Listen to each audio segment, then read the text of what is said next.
The thing is proceeding very slowly, because no sooner does one set about finally disposing of subjects to which one has devoted years of study than they start revealing new aspects and demand to be thought out further.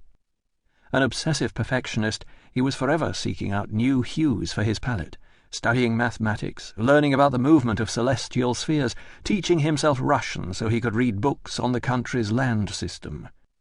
Or, to quote Fraunhofer again, "Alas, I thought for a moment that my work was finished, but I have certainly gone wrong in some details, and my mind will not be at rest until I have cleared away my doubts.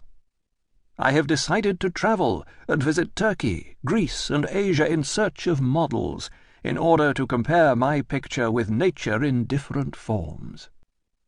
Why did Marx recall Balzac's tale at the very moment when he was preparing to unveil his greatest work to public scrutiny?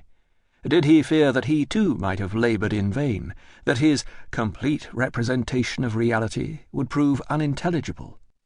He certainly had some such apprehensions. Marx's character was a curious hybrid of ferocious self-confidence and anguished self-doubt, and he tried to forestall criticism by warning in the preface that, "I assume, of course, a reader who is willing to learn something new and therefore to think for himself." But what ought to strike us most forcibly about his identification with the creator of the unknown masterpiece is that Fraunhofer is an artist, not a political economist, nor yet a philosopher or historian or polemicist.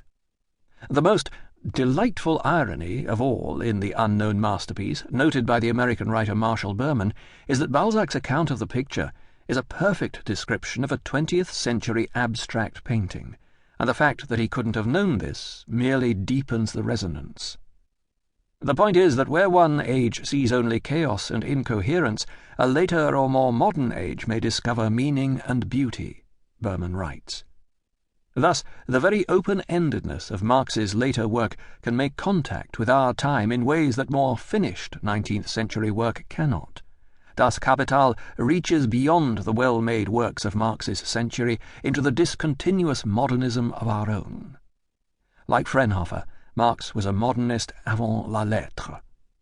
His famous account of dislocation in the Communist Manifesto, "All that is solid melts into air," prefigures the hollow men and the unreal city depicted by T.S. Eliot. Or Yeats's "Things fall apart, the centre cannot hold."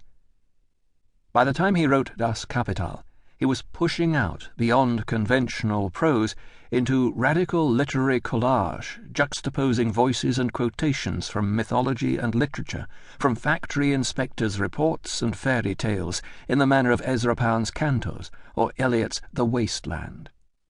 Das Kapital is as discordant as Schoenberg, as nightmarish as Kafka.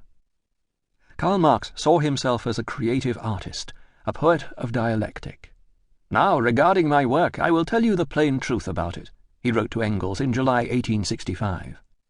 "Whatever shortcomings they may have, the advantage of my writings is that they are an artistic whole." It was to poets and novelists, far more than to philosophers or political essayists, that he looked for insights into people's material motives and interests. In a letter of December 1868, he copied out a passage from another work by Balzac, The Village Priest, and asked if Engels could confirm the picture from his own knowledge of practical economics. The conservative, royalist Balzac may seem an unlikely hero, but Marx always held that great writers have insights into social reality that transcend their personal prejudices. Had he wished to write a conventional economic treatise, he would have done so, but his ambition was far more audacious. Berman describes the author of Das Kapital as one of the great tormented giants of the 19th century, alongside Beethoven, Goya, Tolstoy, Dostoevsky, Ibsen, Nietzsche, Van Gogh, who drive us crazy as they drove themselves, but whose agony generated so much of the spiritual capital on which we still live. Yet how many people would think of including Karl Marx in a list of great writers and artists?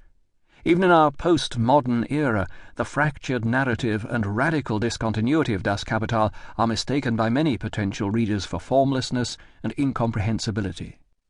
The main purpose of my own book is to persuade at least some of these readers to look again. Anyone willing to grapple with Beethoven, Goya, or Tolstoy should be able to learn something new from a reading of Das